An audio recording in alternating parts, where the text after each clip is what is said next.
So anytime you see Hershey tea, my dad knows, don't click. Like, I'm screaming. Don't click.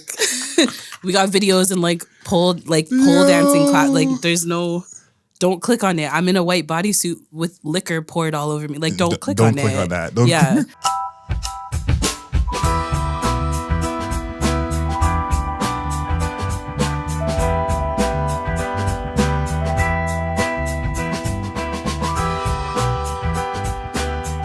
Here in the cut, we challenge our guests to finish a tub of ice cream before the end of the conversation.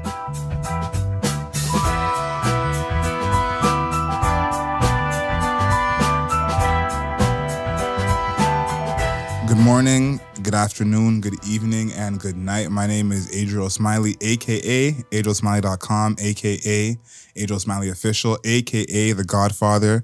We are here on In the Cut. Now, in the Cut, we challenge our guests to finish a tub of ice cream before the end of the conversation. All of our ice cream for season 3 is provided by Eva's Original Chimneys. Today, we have someone coming from the West Coast with a very vanilla flavor, Tea Fannie. Yep. Welcome to the show. Only the ice cream is vanilla flavor. Okay. How do you feel about your chances to finish this before the end of the conversation? Very weak, but I'm going to try. You know? Okay. That's all I can do. I like the confidence. I like the confidence. Listen, I want to start back from the Edmonton days because I got a lot of love for Edmonton. There's a time my family wanted to move there. Oh. And obviously, as a grown man now, I realized that was a crazy decision to make. Calgary is better. But that's what I want to ask. Talk about the difference between Edmonton and Calgary, because I think in Toronto, we have this Toronto complex where it's like we're the center of the universe. Anything outside of Vaughan is yeah. So what's the difference between people who don't know? What's the difference between Edmonton and Calgary, and why do you like Calgary so much more?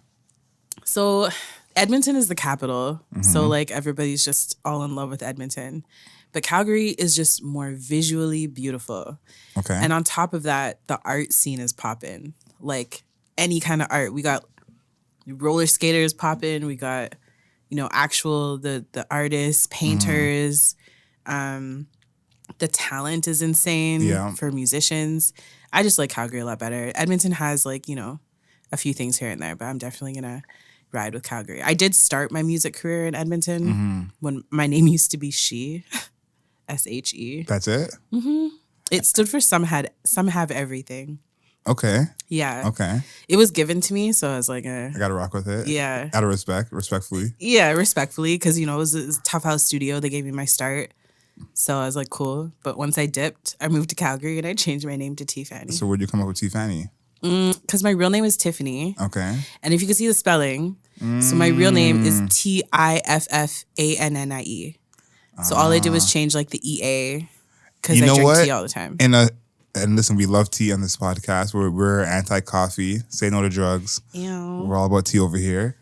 But in a certain Caribbean accent, yes, it can still be pronounced as Tiffany. That as well, because whenever I go to Jamaica, Tea Fannie, Tea Fannie, okay. 100%. And then I went to the UK and learned that Fanny means something else out there than it does here. So I just, just riding. Versatile. Yeah. I would say that Calgary is the city between Edmonton and Calgary that has more character. Yes, Calgary has way more character. Yeah. I feel like Calgary is more of you said artistic, but more of the vibe that is people actually doing stuff, expressing themselves. Yeah. Edmonton is more kind of, I don't want to say stuck up, but it's less free. Yeah. Okay, I can see that. Yeah. I think that. There's just so much more stuff in Calgary right now than there is in Edmonton. While we're taking shots at Edmonton, let's give a shout out to Cadence Weapon, friend of the show. I'm reading your book right now. Yeah. Big out in Edmonton, but I would say I'm definitely taking Calgary over Edmonton. I am. Edmonton already has Krisha Turner and Cadence Weapon. Oh, Krisha's from Edmonton too. Krisha's from Edmonton too. Interesting. So, it's Calgary. Yeah. Who would you say is the biggest artist out of Calgary? I don't even know. Tegan and Sarah. Oh yeah, they are from Calgary, 100%. Yeah, which I learned yesterday. Wow. I knew that they were from Alberta. Okay. But I didn't know they were from Calgary. I thought it was a small town. I had no idea. One of my best friends is a huge fan, and I had no idea. I didn't know, and I also thought Everything Was Awesome was Lonely Island. So. I don't even know how to respond to that. I don't even know how to respond to that. Let me just eat my ice cream. Yeah. Let's talk about Tea Fannie Tuesdays. You're multifaceted. It's not just the music. For people who aren't familiar with what else you do outside of music, talk to them about Tea Fannie Tuesdays. Tea Fannie Tuesdays developed into like an interview style podcast kind of thing that's on the radio. It's on CKXU in Lethbridge. It actually started with me doing like random verses on songs. Okay. And then I just was like such a fan of Canadian music that I just felt like I wanted to do a radio show and only play Canadian music with music that like you never even knew was Canadian. That's the thing is there's so much fire that I feel like people don't know is Canadian. Yes. Continue, sorry. No, but it's true though. Like I went to 2 shows last week that blew me away. Didn't know they were Canadian. Nemesis. Yeah. And Dylan Sinclair. Yeah, Dylan Sinclair is nice too. Yep.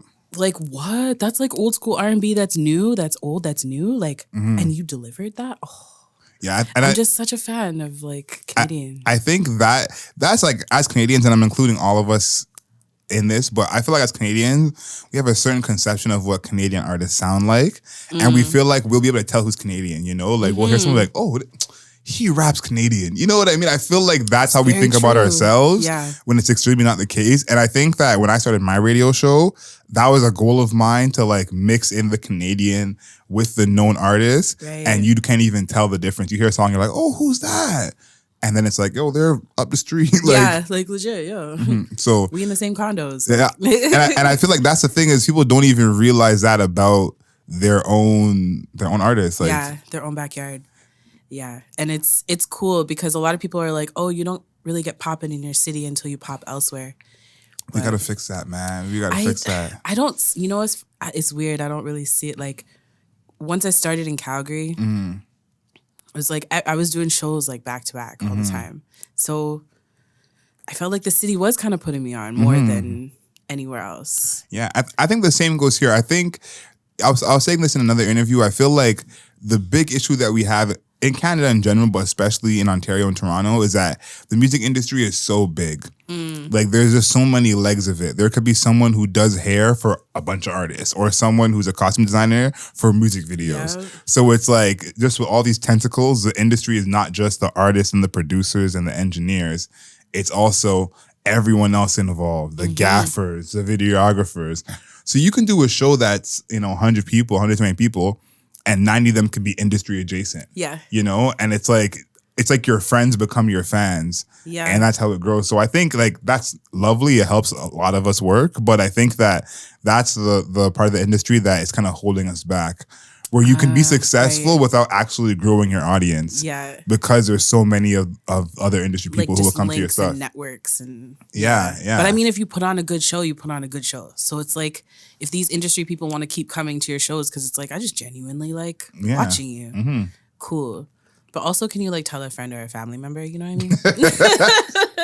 mean? Please. Yeah. Please. Spread the word. Spread the word.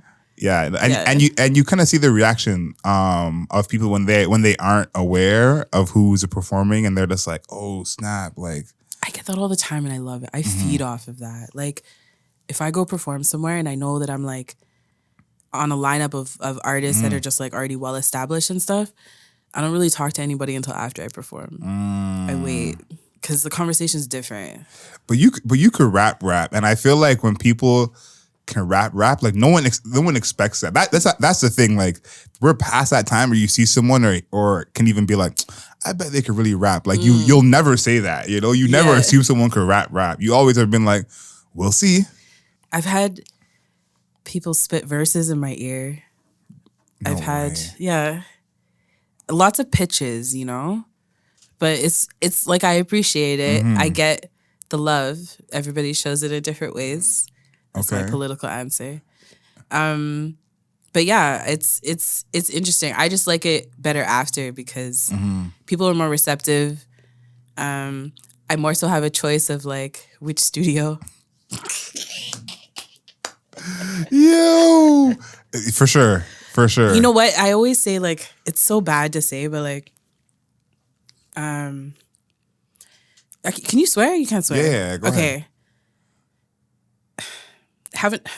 Having a pussy as a rapper, and I'm not to say that like you throw it around or anything, but just the fact that I'm a female rapper, I find opens more doors than it would for like a male rapper.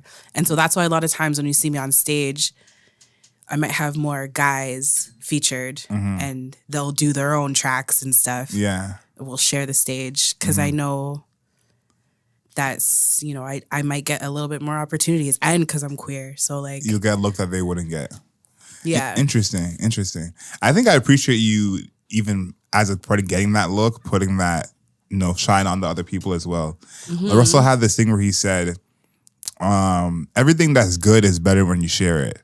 Oh, it is though. And it's like I think that's a huge part of this whole thing of growing and being like you want to grow with people, help people grow, because it is a crazy person that has something good and wants to hide it from everybody. And so I feel like, you know, it seems like it's natural to you to say that and to do that, but I think that's something that people need to hear of like it's part of your job to share opportunities. Yeah. Well, I mean, I'm not the only one who does it. You know, there's lots of people that'll like, if you get a platform or you get an opportunity, you share it. Can't be the only one. I'm going to finish this ice cream. See, it seems like it. Like ice cream is murder right now. Yeah. No chance. I keep going back to it. Like, I'm going to finish it. The way you're looking at the ice cream, I want someone to look at me like that. Yo, that's a meme right there. The way you look at that ice cream, like Valentine's Day just passed, but this is just like real love right there. I'm picturing all these like little things in there, you know. I saw this picture of you performing last Halloween in a Scully.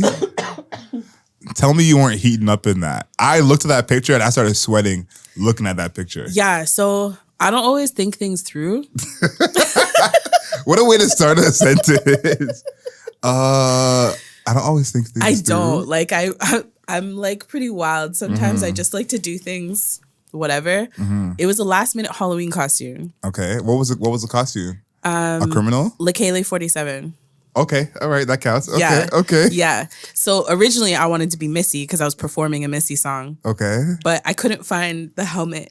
You know, like I was just gonna have like the garbage bag. That would have been enough. And then my girl's like, yo, just braid your locks back. And then I was like, cool. But then I couldn't find the glasses in time. Okay. So like it was whatever. And then I was like, yo, I used this balaclava for like a photo shoot like years ago. I say years, it was like a year and a half. I'm going to use it. Lekele 47. Cool. But so we also have in Calgary these DJs. Why is it slipping my mind right now? Oh, that's so bad. I'm obsessed with them too. It'll come to me later. But they wear balaclavas for their sets. Okay. And so a lot of people just thought that I was them. I had like two people come up to me and were like, are you Lekele 47? I'm like, we're going to be friends because not a lot of people know who that is. So yeah, it's like, you know what? You're absolutely wrong, but I like it. Your mind's in the right place. Yeah, you know? I like it. Yeah. This story is probably not going to be for this podcast, but I was at a Juno party. Okay. And someone got mistaken for someone else. And it was very, very, very bad. Very, very, very bad. And it happened before the person who they thought it was even there. And anyone who was there knows exactly what I'm talking about. You know what? I get that because there's basically like, I shouldn't say this, but there's basically like 2 Black female rappers in Calgary. We both have locks. No, that's why I thought of it. I'm like, I'm sure that you're on the cusp of it happening to you if it hasn't happened already. You know what? Yeah, because she was just on the cover of something, and it was like the same color pink that I had on the cover of something else, and so they're like, yeah. I thought, oh, congrats on that, and I was like, I wasn't on that cover, B. And it's crazy because this person who got mistaken for someone else, it was so bad that. Someone was a guest at this party, and everyone kept saying, congratulations on your nomination. And she happened to be with the person they thought she was. Oh, no. But she wasn't that person. And she went on stage and did a whole thing that was kind of cussing out the whole room of like, good for her. you think every black person look the same? And I'm happy that she did that because I feel like that was extremely needed. But what made it worse is I think a lot of people thought it was a spoken word for half of her rant. I'm creasing. So for half of her rant, people thought it was a spoken word until she started like really, really cussing. And then it was like, oh no, she's pissed. So that just... I know, because people are probably like, black people are so expressive. Yeah. I love the way they express themselves. So passionate. Oh my God. I've gotten whoopee.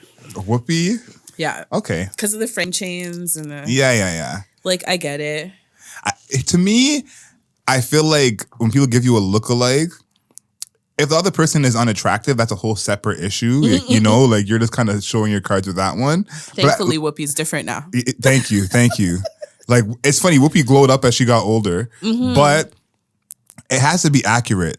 Two that I've gotten, actually I've gotten a few, but one that I've gotten that I think is extremely wrong, only one person said this, is Biz Markie. No. And one of my best friends in the world, his mother called me Biz Markie. And I said, if your mom thinks I'm the ugliest man alive, just let me know. Oh. Just tell me right now. You know what? I'm sorry. Me too. I don't see it. Me too. I've gotten Childish Gambino, but that was when my hair was shorter and still, you know, I don't growing see up. it either. I don't see it. I think it's just the hair and the beard. He is good looking. Yeah, it's like I'm not mad at that. So it's fine. He was in Magic Mike, right? So yeah, I've gotten Chadwick Boseman, rest in peace. Oh, you got Chadwick Boseman? I also don't see it, but I'm not mad at that. It's a stretch. Yeah. Extreme stretch. And Okay. the one I've gotten the most is Brent Faiyaz, which I also don't know what he looks like. I also don't really see that, but people think he's sweet. So I'm not thinking that as a diss. I think it's like more of a I'm gonna show you here. Okay. Yeah, I don't really see it either. But people like him. I think it's just the hair. So I'm taking it as a compliment, you know. Okay. That's the thing is like whether it's accurate, either the person you comparing me to better be attractive or it better be accurate. If you go 0 for 2, then we have a problem. I think you look like Adriel Smiley. Thank you. I think so too. I wanted to stir up the internet and get the people talking because from what I heard, you are anti-sampling. And shit. Yep. And I host another podcast, Album Mode Podcast, where we review albums. And on that podcast, I've made it very known how I feel about sampling as well. Okay. And I've started to come around to be more pro sampling, and I'm gonna explain why. I thought a lot of the sampling that's been happening in like recent years is extremely lazy. And I don't really listen to like pop hip hop or pop R&B as much. So I wasn't even aware of how much it was happening. I would hear like a one-off and be like, oh wow, but everywhere. I start to realize how much more it's happening. And a lot of these are so lazy. Yeah. It's basically the same song, not even changed at all. And it came to my attention that a lot of the younger kids, 25 and under, they don't even know the song it's sampling. Yeah. And I think that I'm like just forgetting that part of it. That I hear a song and I go, "Yep, that's Jay-Z," or "Yep, that's Q-Tip," or "Yep, that's so and so." Okay. And I think the part of me that remembers that these kids never heard these songs before makes me like it a little bit more because there are so many songs that I know from them being sampled. But I think I'm just giving the artists that I like more credit. Like, you know, Didn't You Know by Erykah Badu? I heard that for the first time when J. Cole sampled that in like 2010. And, you know, and I think about that and I say, you know what? I definitely was late in even knowing that song. But then again, I was very young when that song came out in the first place. Okay. And I'm knowing J. Cole is a better artist than some of these little whoever's who are sampling now. So I feel even better about knowing that song late because I learned about it from J. Cole. Okay. But some of these kids, whoever they're hearing it from is their J. Cole, their whoever. So I got to stop having this elitist attitude of J. Cole and Erykah Badu are better than, you know what I mean? Like, yes, they are. That's a fact. But I'm just trying to be a little more accepting because they're hearing some great songs that are being sampled for the first time. And without that, they might never know some of these songs. Yeah. So I'm just happy that some of these songs are getting known. Okay. No, still not rocking with it. Okay. No, you know what? First of all, I'm a hypocrite. Because I don't like the sampling. Like I just don't I don't like the fact that you'll just like take something and it's like literally the same thing and you didn't even change it at all. Okay, but then Lucky Days album. And I couldn't stop playing it. And I was so mad at myself because I'm like, I shouldn't like anything about this freaking album right now. It's all samples and it's barely even changed. Like, and then I looked at it. He's paying homage. Homage is how you clean it up. You call it homage and clean. But here, this is my problem, and I think it has to be in a way that's clearly paying homage. Like Tyga's an example. But then it's up to the person who's listening to it at that point. I kind of disagree with that, and I'll say why. Okay. I always use Tyga as an example. I don't think most people consider Tyga some great lyricist. Tyga, he can rap. He's not at the point where he can't rap. I think he has great writers. But he's not some amazing lyricist. But what Tyga has done a lot is bite and interpolate Jay-Z lyrics. And I don't think anyone would put them in the same category ever. No. But it's like that's his version of paying homage to It's kind of like, Jay. oh, that's cute. And a lot of the times he's using the exact flow where it's clearly him using Jay-Z. But I think it's like this. That's like a gem for our age group or people who know rather than the people who are younger who don't know. Because he'll be rapping one way the whole song and then the part where it's Jay-Z lyrics, he'll rap it like Jay-Z rapped it. But I feel like Tyga's also like a trend hopper. Like 100%. He found like the sound that like popped him back again and he just kept going with that. Every single video was the same, the song, the beats. If it ain't broke, don't fix it. Then it's like, are you really like artistic expression and all of that? Yeah, I don't know. It just goes different. It's like, hey, cool. It's like Beyonce and all her writers too. They're just, it's just different. I don't know. And I know that nowadays nobody really cares if you write your music or not. But for me, it just, I don't know. It broke me when I found out that like Beyonce didn't write everything. Yeah. And like, I still don't know if I fully believe. Like, I was a huge Nicki Minaj fan. When she broke up with Safari, and all the rumors came out, I was not having it. I was like, nah. Nicki writes her stuff. How dare you try to drag her down? Then he came out with his music. And I'm a deep Nicki fan, understand, okay? And then you said... And I was like, shit. Like, it's the exact same. Exact same. So, I don't know. But I still think that, like, she writes most of it, probably, or something. Like, she wrote Monster. I don't care. A lie? I'm sticking to that. As long as she has Monster.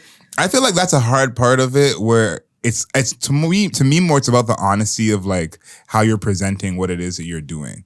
True. If you're presenting it in like I remember there was that whole era of Kanye being like, if you brought me coffee in the studio, I'm giving you a writing credit. Like that idea of like him being transparent about this is definitely not all me. Yeah. I'm part of the process. I'm the performer.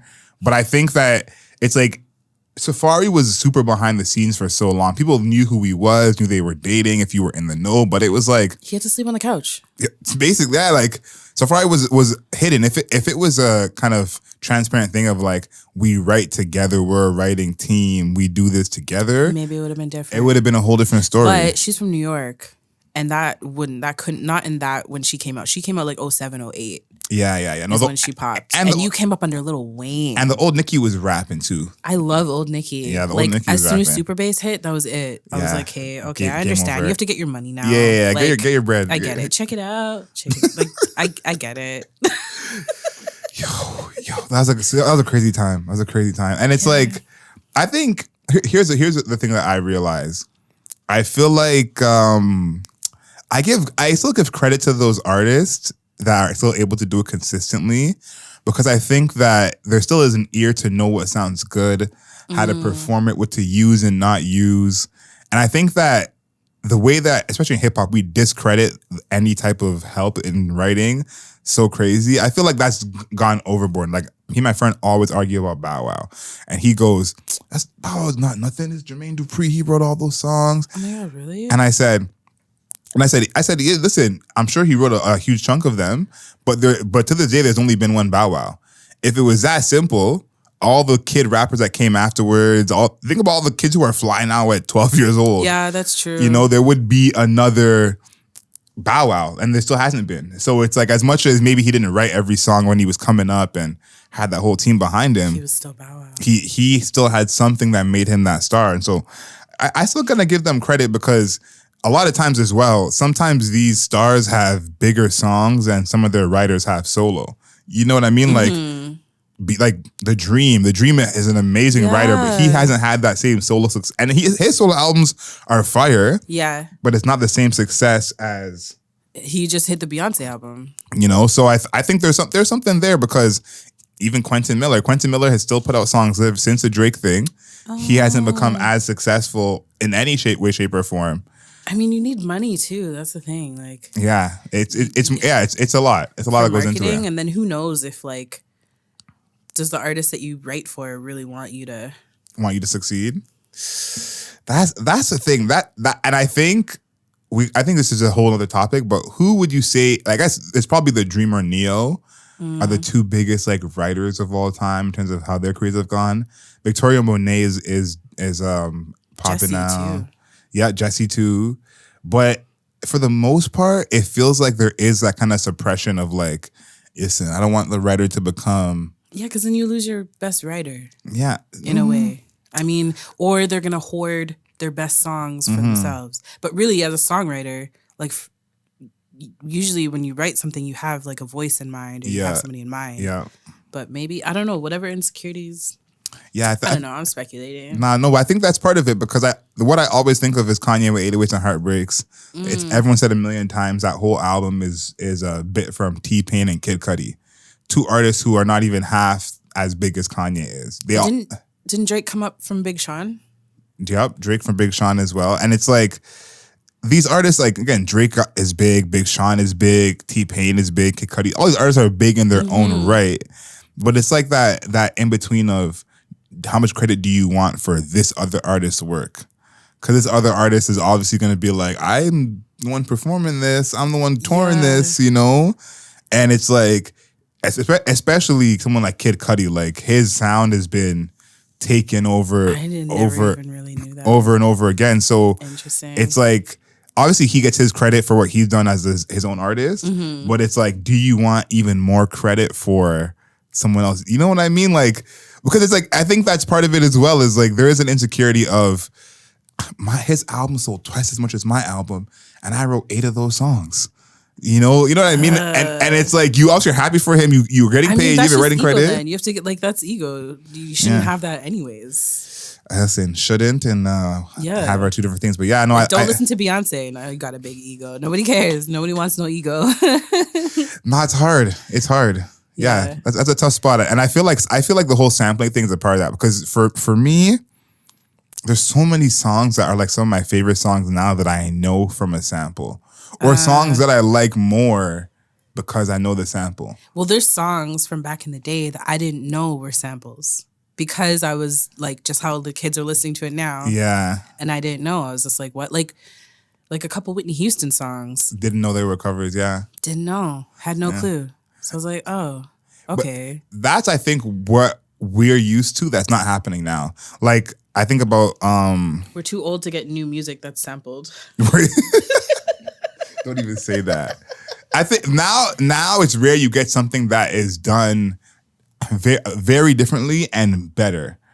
I think... Sometimes. I think exactly that's what's rare. Like, I think about Nothing Compares to You by Sinead O'Connor. That's a Prince cover. Right, yeah. And, like, if you listen to the Prince version, obviously it's still good as Prince, but the Sinead one is arguably like definitively better than the Prince one.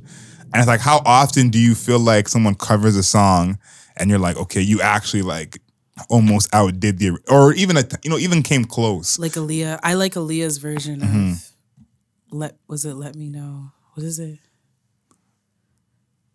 I can't think. I can't sing, so I can't sing it for you. I was ready for it.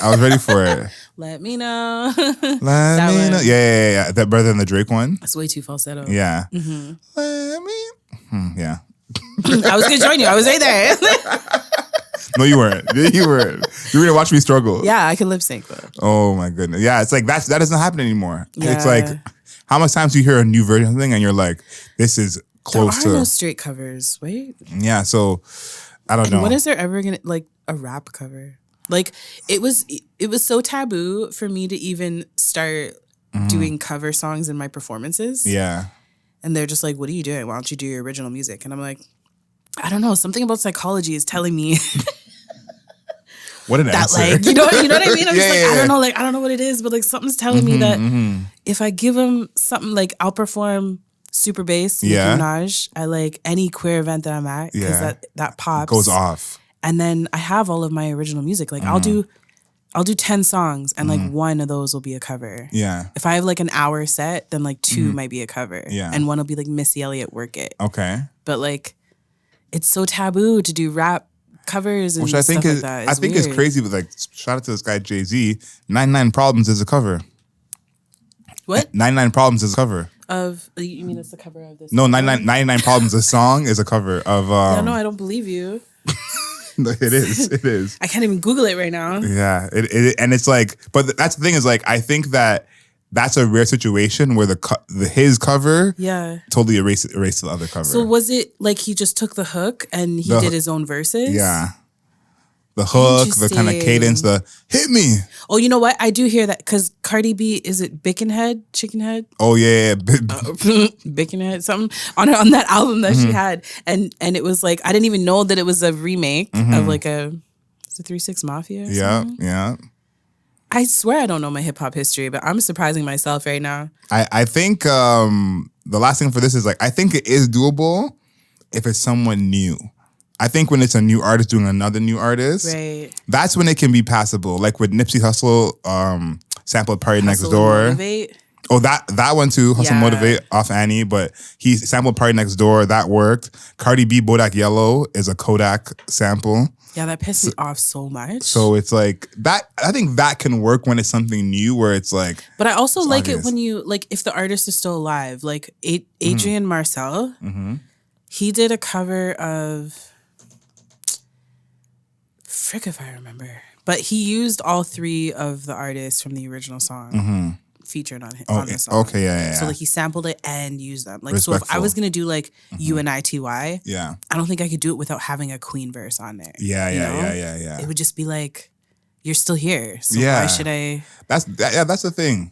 Yeah, I think it has to be a real homage where it's like, okay, you can eat off this too. Yes. I'm really putting you on, because that's the other thing is that a lot of these people aren't gonna look back and see where the sample came from. You know, like they're just like, okay, this is like. I just want to get you. I played "So Into You" somewhere, and someone's like, "Oh my God, the Pop Smoke song." Sorry. And I said, "Whoa!" Like Canadian. I was like, that is crazy. So it's like, yeah, we're assuming these kids are even looking back and doing the research, but sometimes they just hear the song and they think this 22-year-old came up with this. Because how are they ever gonna know to research, like to know to ask a question? Yeah, someone has to tell them it's a sample, and then they'll be like, okay, I'll go look. So and it's like, oh, cool. But otherwise, no. How are they gonna know? I didn't know. We didn't like. Yeah, no, exactly. Someone has to tell you. And I think we should all be those ignorant people and let them know. Yeah, no, we have to. It's our job. It's our 100%. Job. Because being a music fan is different now. Now being a music fan comes with us a little bit of like, I like whoever, the song's good. Before we were music fans back in the day, it was like a third job. It was like a class. Like you held some pride of like, I know every sample on this album. Yeah, you're reading the lyrics on the CD thing. Yep. Yeah, no, all of that. I remember when I dropped my first album, I wanted all of that. So I wrote out all my lyrics. Oh, second album. I wrote out all my lyrics on Bandcamp. I did like a little extra notes thing, a little extra like have to. Just in case, you know. But I like those little things. I miss that. Nah, you on okay, you say a lot. I'm okay with that. I'm okay with that. I'm okay with that. I like that sentiment a lot. I think that it's just one of those things that people don't always say about themselves in terms of whatever they're feeling. Talk about just. Yes, I'm saying I'm okay with that is not all the ways like, yo, I love this, and it's not like I'm down in the dumps. It's like, oh, I'm okay with that. I'm literally like, I'm good. Like, I'm just here. I did that song. Somebody told me I couldn't do boom bap. So I remember I was in the studio. That's crazy. Yeah, but I was just like, I'm just like one of those, like I said, I do random stuff all the time. So the guy, Golden Child, we were in the studio and I told him this and he's like, and he just played this beat. And I was like, hey, send that. And then I wrote this that night because I was just like, I had so many emotions and it wasn't the first time that like I've heard that I can't, like, hip hop is not like I'm not hip hop and all this stuff. And so I was like, all right, cool. Like, I'm really just doing whatever I feel like doing. Like, that's my music. That's crazy to me. I can't even believe someone said that. That's nuts. Yeah. So I was like, it's fine, you know? So I did it just to do it. And then I just felt like I spilled all of my emotions. But it's more so just saying like, yo, I'm okay with that. I'm literally in the middle of my journey. I have like people that are like, oh, you need to do this and you need to do that now. You're at this level and you should be doing this. And I was like, I don't feel that way. I just follow like the universe and my emotions and how I feel. Yeah. And it's been working. So I don't know why I should like change that.